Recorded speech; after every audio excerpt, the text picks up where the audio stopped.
Selalu beri motivasi yang kuat kepada anak-anak kita. Jangan sekali-sekali kita berkata hal yang negatif, apalagi memaki gitu ya.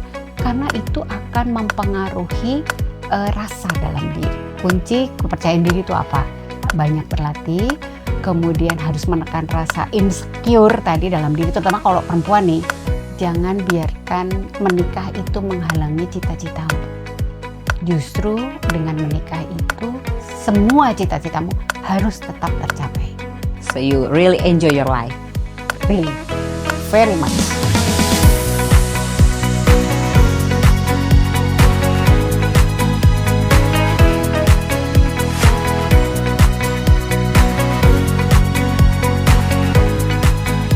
Halo, selamat berjumpa semuanya dalam podcast Coffee Break with Ivi. Bersama saya, Ivi Suhar, dalam obrolan secangkir kopi dan sejuta inspirasi. Teman-teman, pada episode kali ini kita sudah kedatangan seorang narasumber yang luar biasa sekali, seorang wanita hebat yang merupakan profesional di bidang perbankan. Kita jumpai sahabat saya, Yeni Kemalasari. Halo Ivi, halo teman-teman semua, apa kabar? Yeni, terima kasih sudah berkenan untuk hadir. Sama-sama Ivi, dengan senang hati. Padahal pasti nih di akhir tahun kesibukannya luar biasa sekali. Ya biasalah, kalau di bank kan akhir tahun waktunya tutup buku ya. Tapi memang kapan lagi kita ketemu kalau nggak di kesempatan seperti ini ya. Terima kasih, dan terima kasih juga sudah mau berkenan untuk sharing di sini. Kita tuh ingin mendengar cerita-cerita dari Yeni ya. Boleh banget. Tentang Silakan. pengalaman hidup, tentang perjuangan, tentang perjalanan karir ya. Apa saja boleh dibagikan. Yen, aku kenal Yeni itu, seingat aku sudah sejak umur kita sekitar 15-16 tahun. 15 tahun kita. Beberapa puluh tahun yang lalu, dan beberapa puluh kilo yang lalu ya. Jelas. Bodi belum seperti ini ya dulu ya. Dan saya ingat sekali dulu waktu SMA, Yeni itu salah seorang siswa yang aktif berorganisasi. Ya kan, kalau nggak salah dulu di OSIS sekretaris ya Yen ya, sekretaris gitu. Dan juga selain aktif berorganisasi, Yeni juga kelihatan sangat serius nih dalam belajar. Nah, saya ingin mungkin bisa nggak Yeni ceritakan bagaimana asal mula karir Yeni sehingga kemudian Yeni ada di titik saat ini. Jadi serius belajar itu sebenarnya membawa dampak lain dalam hidup saya. Orang tua saya, terutama ibu saya, itu melihat saya terlalu pendiam. Akibatnya pada saat kenaikan kelas dari kelas 2 ke kelas 3, saya dikursuskan public speaking di Bandung, gitu ya. Nah, hasil dari kursus public speaking itu membuat saya jadi malang melintang di dunia pembawa acara, MC, kemudian saya jadi pengajar di berbagai lembaga pendidikan, gitu ya. Dan akhirnya pada saat saya kuliah, saya sempat juga bekerja sebagai penyiar di TVRI Stasiun Bandung.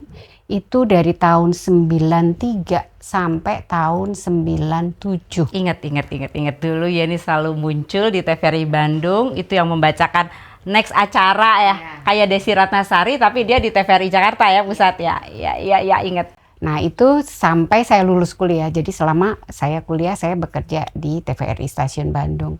Selain itu saya juga beberapa kali dikontrak oleh institusi di Bandung untuk menjadi pembawa acara tetap. Nah, tapi saya sadar nih, dunia hiburan itu selalu membutuhkan wajah-wajah baru. Nah, saya ambil kuliahnya kebetulan juga yang cukup serius, yaitu akuntansi di Universitas Padjadjaran. Kenapa ngambil akuntansi? Kebetulan ayah saya akuntan juga, tapi dari UGM, bukan dari Unpad. Jadi turunan ya? Betul. Dan kebetulan sekarang suami saya akuntan juga. Anak saya akuntan juga gitu. Jadi seluruh keluarga memang serba akuntan. Nah, kembali lagi jadi serius nih setelah meninggalkan dunia pembawa acara, MC public speaking dan sebagainya. Kemudian dari situ saya masuk ke perbankan. Berapa tahun Yan berkutat di dunia perbankan ini kalau hitung-hitung Sejak berapa? tahun 97. Jadi begitu lulus kuliah, saya sudah berkarir di perbankan. Sudah cukup lama ya, 28. hampir ya. Sekarang menjelang Hampir 30 tahun ya, hampir 30 tahun dan masih bertahan hingga saat ini. Karena dunia ini sangat apa ya, menantang, menarik gitu ya. Banyak hal-hal yang bisa dipelajari gitu. Sementara di dunia perbankan sendiri itu kan sebetulnya ada berbagai bidangnya ya. Tapi yang saya tahu kan saat ini posisi Yeni itu sebagai Head of MIS and Quality Assurance atau mungkin bidangnya itu auditor ya. Iya ya, kebetulan di Direktorat Internal Audit ya, Bank Permata. Apa yang membuat Yeni memilih karir perbankannya itu di bidang auditor ini? Jadi jurusan akuntansi itu salah satu pengembangannya adalah auditing. Nah, memang semasa kuliah saya memang amat sangat tertarik di mata kuliah auditing, Vi. Karena mempelajari proses kerja, kemudian melakukan evaluasi tata kelola ya, menilai risiko gitu, itu buat saya amat sangat menarik gitu ya. Dan disitulah saya mulai dari awalnya staff, kemudian bisa masuk ke internal control, kemudian sekarang internal audit gitu ya. Dan apa kira-kira yang selama ini Yeni hadapi ya di dunia auditor? Karena kan kalau saya nggak salah dengar nih, auditor ini di mana-mana tuh dimusuhin ya Yeni. Karena dia yang ceritanya mengecek ya, mencari-cari tahu masalah-masalah yang terjadi di departemen-departemen yang lain. Itu bagaimana Yen menyikapi kondisi tersebut sehingga Yeni tetap bisa stay? Disitulah saya menggunakan ilmu public speaking saya. Nah, jadi memang tidak mudah ya, tidak mudah menyelesaikan tantangan ini karena manfaatnya banyak. Dari profesi auditor ini manfaatnya banyak karena membantu unit kerja itu memahami resiko yang harus ditambahkan yang mana, harus dikurangi di mana, kemudian bagaimana cara mengelola risikonya itu gitu ya. Kemudian selain itu banyak juga manajemen yang mungkin tidak suka dengan profesi ini ya, karena hasil temuannya dari seorang auditor ini bisa membahayakan posisi seseorang gitu ya. Nah, di sini tantangannya. Dan saya betul-betul menggunakan ilmu public speaking saya untuk mendekati, mengajak, menjelaskan apa sih sebenarnya tujuan dan maksud pekerjaan saya supaya dapat diterima oleh mereka. Pelan tapi pasti mereka mulai memahami lah apa sih sebenarnya auditor itu, tugas utama auditor itu apa. Karena bukan hanya sekedar mencari kesalahan atau sebagai polisi, atau orang suka mengenal itu watchdog ya gitu ya. Sekarang kayaknya sudah nggak zamannya lagi ya. Auditor itu bisnis partner juga kok gitu ya. Jadi dengan mengkomunikasikannya secara baik kepada teman-teman yang terlibat, mereka jadi bisa memahami ya. Betul. Jadi tidak rasanya tidak sedang dihakimi gitu ya. Benar. Dan kita juga bergaul baik juga dengan teman-teman yang kita audit gitu ya. Cuman memang banyak batasannya. Karena nomor satu yang harus dipegang itu adalah integrity. Kita tidak boleh silau nih dengan tawaran apapun nih, apapun bentuknya ya gitu ya. Kemudian harus tetap independen dan harus tetap objektif. Supaya bisa melihat sesuatu dengan jernih. Karena itu yang kami hasilkan. Gitu, produknya auditor itu. Jadi terlepas dari berkomunikasi dengan baik, menjalin hubungan yang baik, integritas itu tetap nomor satu. Pasti. Sebagai seorang auditor. Wow, keren banget. By the way Yen, kita dari tadi ngobrol. Padahal sebetulnya acara kita ini kan coffee break. Kita harus minum kopi dulu. Oh iya, boleh. Saya minum kopi, Yen ini minum jus ya? Boleh. Oke. Santai aja Yen. Ini nyicipin juga Yen, sambil dicicipin. Boleh.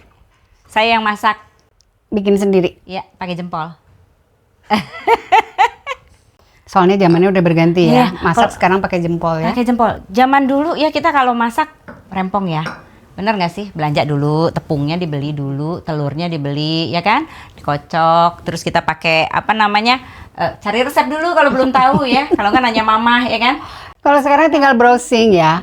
Yang penting ada pulsa ya. Betul. Sama ada saldo ya. Alhamdulillah ini. Jangan lupa ini dicobain deket rumah ini. Nanti dicobain. Oke, thank you. Yen, sambil santai aja nih Yen. Aku tuh ngelihat Yeni tuh kan dari dulu ya, sebenarnya dari SMA Yeni tuh kayak serius sih anaknya. Serius, maka aku bilang tadi rajin belajar ya. Biarpun aktif di organisasi. Sampai sekarang juga terlihat serius ya. Betul. Cuman aku ingat ya, kita dulu pernah ada satu acara ya yang Yeni jadi MC ya. Acara Keep Cim di mana ya? Itu di Lembang apa di mana dulu Oh ya? iya, di Lembang ya. Itu wow banget ya. Yeni tuh berubah gitu. Nggak jadi Yeni yang Auditor. serius ini, Yeni auditor ini, atau Yeni temanku yang dulu SMA itu gitu ya, si cantik yang jutek itu ya, sorry ya jutek ya. Tapi kok di situ berubah gitu. Yeni tuh kayak MC profesional yang ya beda gitu, udah gitu bisa tone suaranya juga jadi berubah gitu. Nah itu gimana sih ceritanya kok Yeni bisa seperti itu gitu? Jadi memang pada saat jadi MC itu ya, menjadi MC itu, menjadi public speaker itu memang seperti ada di dunia lain ya. Kita kayak bekerja dalam suatu ruangan yang bebas berekspresi. Sebenarnya mungkin jadi auditor juga bebas berekspresi. Bedanya adalah yang satu lebih apa ya, mungkin karena menjiwai atau memang sudah karena dari kecil juga kali ya. Dari kecil sudah terbiasa menjadi MC ya, jadi beginilah gitu. Jadi kan tadi kemampuan public speaking itu sebetulnya juga mendukung di karir. Tapi tetap ya ketika Yeni menggunakan itu di luar karir, Yeni bisa tampil menjadi sosok yang berbeda ya. Ada nggak sih pengalaman berharga yang lain gitu? Yang pasti itu saya pernah menjadi kepala internal audit di suatu bank gitu ya. Sebelum umur saya 40 tahun. Di situ ya sebenarnya kategorinya anak bawang gitu. Tapi saya harus rangkap jabatan menjadi head internal audit sekaligus head anti fraud. Kedengarannya serem ya. Kemudian manajemennya cukup senior. Di situ saya harus meyakinkan beliau-beliau ini gitu bahwa yang saya lakukan itu bukan mencari kesalahan tadi ya. Tapi memang memperbaiki sesuatu supaya lebih baik dan memajukan bank. Karena kan bagaimanapun juga bank itu kan menghidupi banyak orang gitu ya. Dan itu sebuah profesi yang sangat penting ya. Begitu juga institusi bank itu kalau nggak ya itu kan bagian dari tata kelola ya. Aduh kalau udah kayak gini ngomongnya serius lagi. Oke, jangan. Nanti saya kurang ketawa. Jangan. Oke, kalau gitu kita selang dengan ngemil dulu gimana supaya tidak tegang ya. Yuk. Tapi aku belum buka puasa nanti ya. Oh masih masih puasa nih. Masih intermittent. Nanti minum aja. Oke. Ya maklum sudah usia segini, kan kita harus mengatur apa yang masuk ke dalam mulut ya. Itu kata dokter loh. Saya hanya mengikuti. Ian, pasti ya sepanjang karir yang hampir 30 tahun ya. 30 tahun ini banyak sekali hal-hal yang menjadi kenangan yang teringat, yang merupakan sesuatu pengalaman yang berharga sekali yang nggak mungkin Yeni lupakan gitu. Ada nggak yang bisa Yeni share di sini pengalaman paling berharga itu sepanjang karir Yeni? Berharga sekaligus menyesakan ya, karena dengan profesi saya sebagai auditor ini, paling terkenang gitu ya, ya, dengan profesi saya sebagai auditor ini, saya tuh jarang ambil rapot anak loh. Ada suatu masa yang saya masih bekerja di lapangan gitu ya, saya beberapa kali nggak bisa ambil rapotnya anak-anak gitu. Karena masih bertugas di luar kota. Ya aku inget dulu, zaman dulu tuh Yeni suka pergi-pergi nanti tiba-tiba udah ada oleh-oleh aja ya. Buat aku teman dapat oleh-oleh, anak-anak nggak dapat rapot ya, nggak dapat diambilin rapot. Nggak bisa terima rapot mereka gitu ya. Tapi ya bagaimana, itu kan harus dijalankan ya, harus dijalani. Ya akhirnya sih sekarang sih sudah kembali seperti semula ya, karena sudah banyak bekerja di kantor pusat. Lalu itu bagaimana pada saat itu menghadapi hal seperti itu? Maksudnya memberikan pengertian juga sama anak-anaknya seperti apa? Lalu bagaimana? Siapa tuh jadinya yang ngambil rapot gitu loh? Jadi kalau dalam hal ini menurut saya memang kuncinya adalah menikahlah dengan laki-laki yang tepat. Karena menikah dengan laki-laki yang tepat itu akan bisa memahami diri kita seutuhnya. Apa yang ada di kepala kita, ya, apa cita-cita kita gitu. Nah, karena suami saya termasuk kategori laki-laki yang tepat tadi, Alhamdulillah. jadi tidak keberatan sama sekali sih ngambil raport anak-anak gitu ya. Sekaligus mendengarkan apa yang perlu diperbaiki dari anak-anak. Nanti pada saat saya kembali dari bertugas ya baru nanti suami akan menceritakan ini anak-anak harus begini-begini gitu. Memang sih ada saatnya anak-anak, pertama yang kecil sih, protes sih enggak, tapi dia menyuarakan keberatannya pada saat weekend ibunya harus meninggalkan anak-anak gitu ya. Ya kadang saya mikir apa saya harus berhenti kerja ya, tapi kok kayaknya bukan itu juga solusinya, ya diberi pengertian aja sih. Ya alhamdulillah sih berjalan dan bisa. Jadi berarti kalau saya nggak salah menyimpulkan bahwa peran dan pengertian dari suami yang mendukung karir dari Yeni itu ya Amat buat sangat. Yeni stay dan bertahan sampai di titik ini. Betul. Gitu ya. Luar biasa sekali ya. Dukungannya memang luar biasa. Saya bisa merasakan itu. Belum lagi istrinya itu kan nggak hanya bekerja ya, tapi kan banyak aktivitas lainnya, gemar koprol ya, lompat-lompat gitu ya. Ya untungnya hatinya seluas samudra, jadi ya bisa menerima istrinya apa adanya, tidak banyak protes gitu ya. Keren sekali, Mas Cahyo, luar biasa. Kembali lagi kita ke dunia karir ya, ke dunia profesional Yeni sebagai seorang auditor gitu ya. Itu kan pasti ada banyak teman-teman itu, teman kerja itu laki-laki ya. Pasti. Ada nggak sih pengalaman bias gender di situ gitu, dan apabila ada tuh bagaimana sih cara Yeni untuk tetap bisa bekerja dengan mereka gitu ya, dengan menghadapi segala perbedaan antara kita laki dan perempuan seperti itu, gimana ya? Terus terang sih saya tidak pernah mengalami yang se-ekstrim itu ya. Lingkungan saya kebanyakan memang laki-laki. Baik sebenarnya nggak cuma lingkungan bekerja, lingkungan pertemanan juga kebanyakan laki-laki. Tim saya juga laki-laki, kebanyakan laki-laki gitu ya. Atasan saya laki-laki, peer saya, kolega saya laki-laki gitu ya. Alhamdulillah sampai sekarang sih tidak ada tidak ada hal-hal yang ekstrim gitu ya. Yang ini harus dikerjakan laki-laki, ini harus dikerjakan perempuan, enggak sih gitu. Justru malah kami itu amat sangat solid gitu ya, di kantor itu solid sekali gitu ya. Jadi ya alhamdulillah sih belum pernah merasakan itu sih. Jadi tidak ada misalnya pandangan kamu kan perempuan gitu, tidak lebih baik dari laki-laki, hal seperti itu tidak pernah Kebetulan dapat dunia kerja yang nggak mengalami hal seperti itu. Tidak ada perbedaan, kamu laki-laki harus mengerjakan ini, perempuan enggak. Jadi penghargaan terhadap perempuan juga sama ya. Yang penting kemampuannya ya. Makanya saya tetap bekerja sampai saat ini. Mungkin kalau mengalami hal seperti itu, mungkin saya pilih untuk tidak bekerja juga sih gitu. Yen, ini nih satu yang aku ingin tanyakan sebetulnya sama Yeni. Ini salah satu alasan kenapa Yeni aku undang menjadi narasumber di sini. Jadi teman-teman, yang saya tahu Yeni ini selain sukses di karir, sukses juga menjadi seorang ibu dari 2 orang putri yang cantik-cantik dan cerdas, smart, dan saya senang sekali. Dan juga istri yang baik. Tapi Yeni juga adalah seorang yang memiliki jiwa sosial dan empati yang sangat tinggi.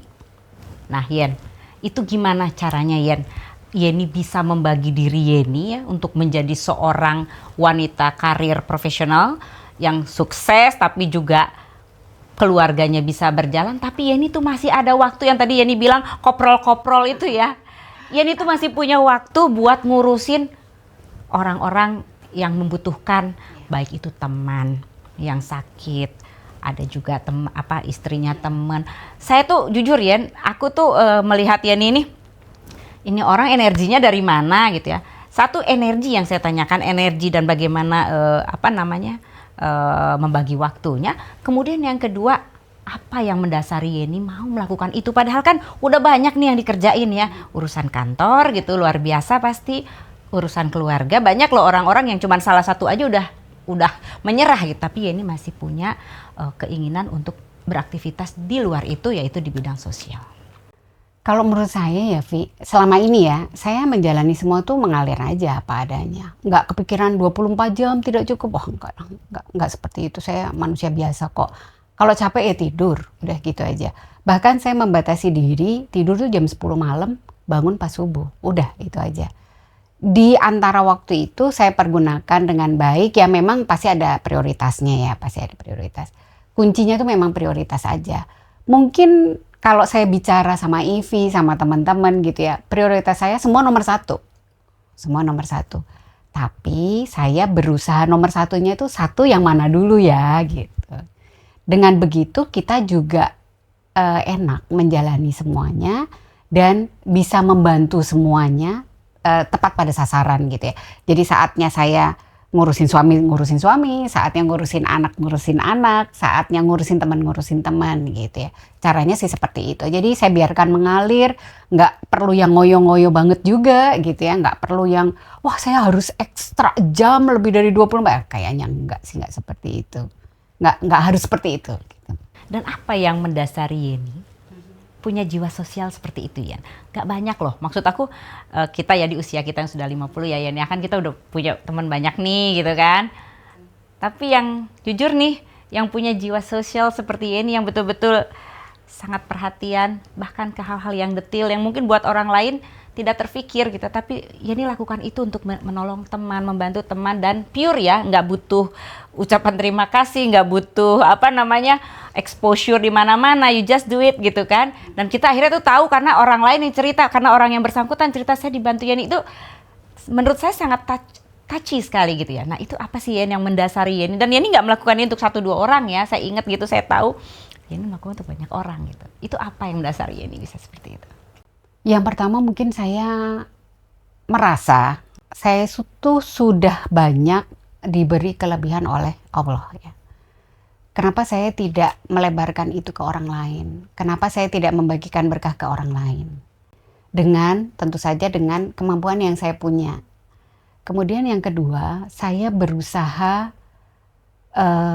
menggunakan dalam tanda positif ya, semua network, semua kemampuan yang saya miliki untuk membantu orang lain. Karena itu sebenarnya gunanya orang hidup. Kita jadi lebih bisa tidur nyenyak karena hidup kita sehari-hari. Ini apa yang kita lakukan selama 24 jam ini bermanfaat buat orang lain. Sebenarnya itu, intinya itu. Nah dari situ baru, kok ya saya juga nggak ngerti ya kenapa orang kok bisa datang ke saya untuk minta tolong gitu ya. Tapi ya itu tadi, saya secukupnya saja. Maksudnya saya mampunya segini, ya saya melakukan segini. Saya mampunya hanya menyumbangkan pikiran, ya saya berikan sumbangan pikiran saya gitu. Tapi memang hal ini itu lebih bisa dikeluarkan lagi pada saat kita bikin komunitas Kipcim itu, ya kan. Kayaknya lebih terorganisir, kemudian banyak kepala yang memikirkan gitu ya. Dan menurut saya mungkin karena kita satu visi ya, satu misi, makanya komunitas Kipcim itu terbentuk. Oh ya, Kipcim itu singkatan dari knowledge is a power, but character is more. Itu sebenarnya slogan sekolah kami berdua dulu gitu. Kemudian dijadikan nama komunitas kami. Jadi komunitas itu adalah teman-teman yang satu angkatan di SMA kita ya, beberapa teman yang dari zaman SMA ini kita sudah main bareng ya, berorganisasi bareng ya. Kita dulu aktif di OSIS, di MPK ya. Kemudian setelah, dan itu sudah lumayan ya usianya ya. Sudah lumayan. Kalau nggak salah mungkin udah 10 tahunan. Lebih. Kemudian sekarang beranak pinak ke anak-anak kita juga. Ya mungkin kita tanpa embel-embel ditaruh di medsos dan segala macam, karena ya menolong seseorang kan tidak perlu diumumkan di media sosial juga ya gitu. Dan dulu kayaknya waktu Kipcim itu memulai kegiatan itu juga medsos belum se-hype sekarang ya.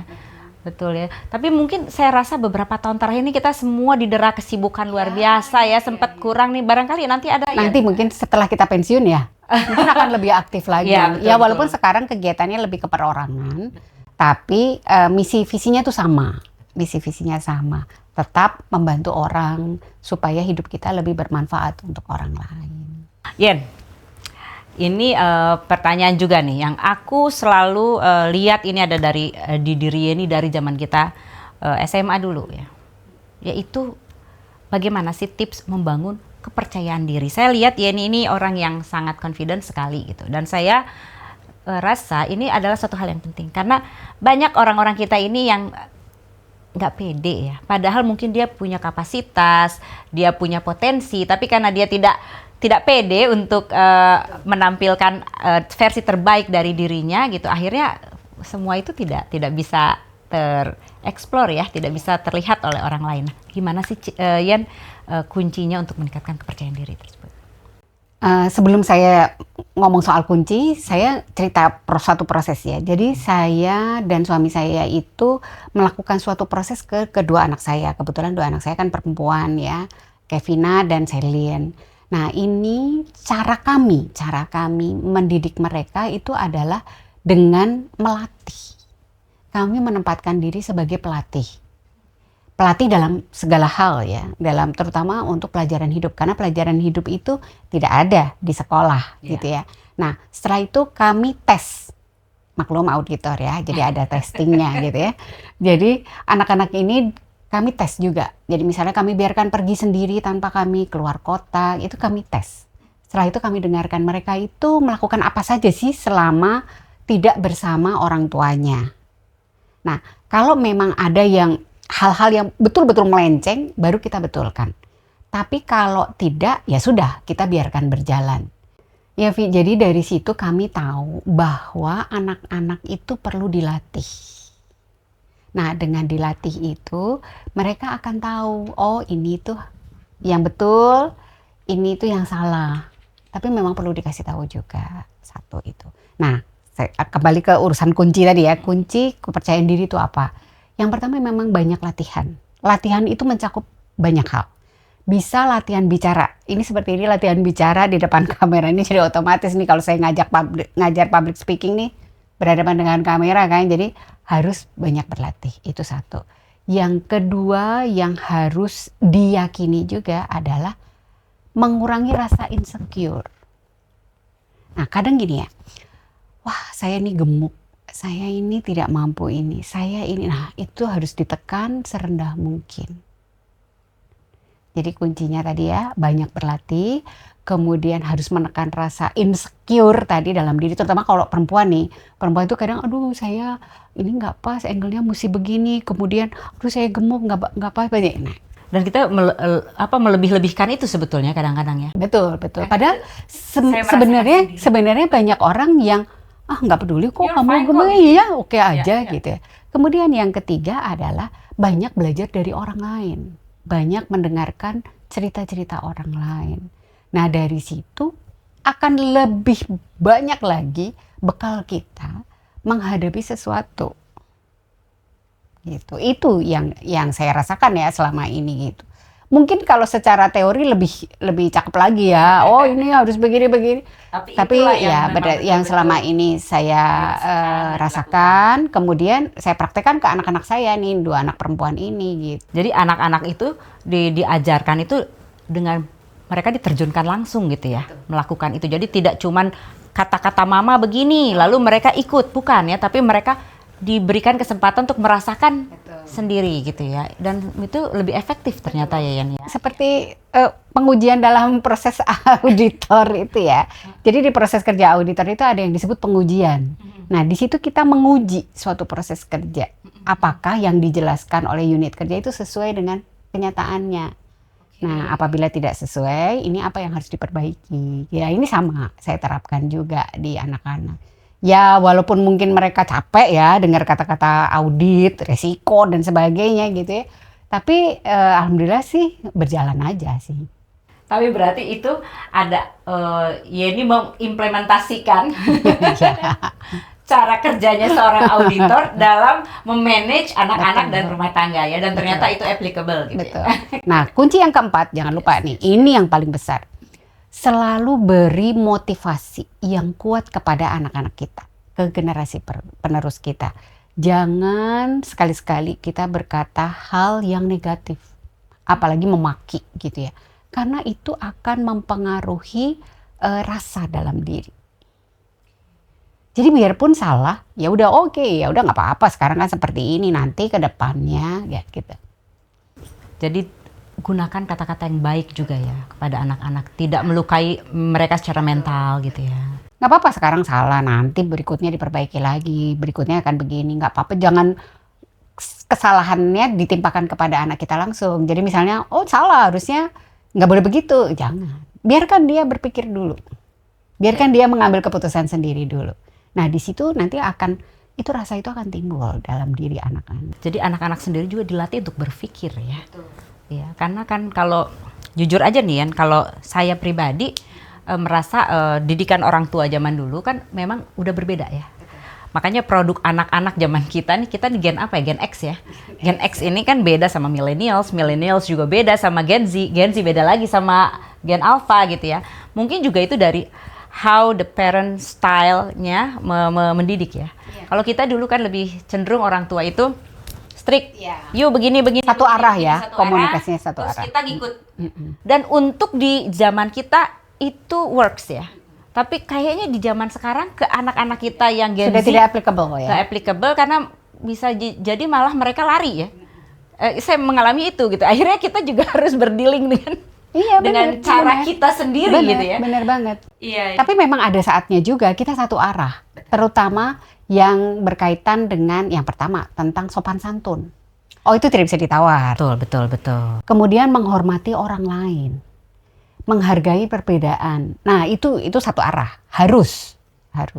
Karena itu yang akan menentukan value seseorang, Vi. Ya kan? Benar. Nah itu 3 hal itu harus satu arah itu. Gitu. Karena ya kembali lagi, kalau di sekolah kan kecenderungannya pelajarannya tentang akademis ya kan.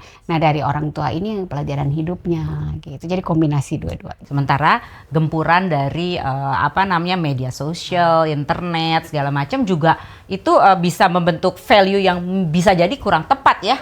Atau lebih banyaknya bahaya gitu ya buat anak-anak kita. Jadi di situ tetap peran orang tua tetap penting untuk memberikan batasan-batasan kepada mereka. Jadi sesibuk-sibuknya saya bekerja, ya walaupun jarang sempat ambil rapot dulu waktu anak-anak masih kecil. Kalau sekarang sih SMA sih sudah mulai bisa ya, sudah bisa mulai menyesuaikan. Sesibuk-sibuk saya bekerja, saya tetap berusaha menekankan banyak hal ya, terutama ya tadi ya. Sopan santun, menghargai orang lain, ya, menerima perbedaan itu selalu diajarkan gitu. Jadi anak kita juga tetap punya value-value yang memang harus dimiliki oleh semua orang ya, attitude ya. Yen, ada satu yang ingin ditanyakan dari obrolan ini ya, kita sudah dengarlah sekian banyak value-value yang Yeni ceritakan ke kita, kemudian juga pengalaman-pengalaman.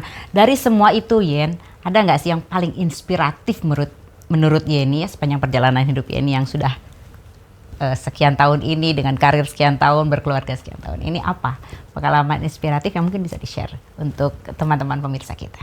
Terutama untuk kaum muda yang baru mulai berkarir gitu ya? Boleh, buat kaum muda yang baru mulai berkarir atau ibu-ibu ya kan kita ini ibu-ibu ya, mungkin ada ibu-ibu juga yang ingin mendengar nih, ibu-ibu muda yang... Jadi setelah kuliah, sebaiknya nih, pendidikan kan memang harus nomor 1 ya. Selagi ada kesempatan untuk kuliahlah. Kalau biaya itu kan zaman sekarang banyak ya, bisa dicari ya. Banyak beasiswa kok yang ditawarkan oleh berbagai institusi. Nah, selagi bisa setidaknya menyelesaikan S1 ya. Menyelesaikan S1 kemudian berkarirlah. Bekerja sesuai passion.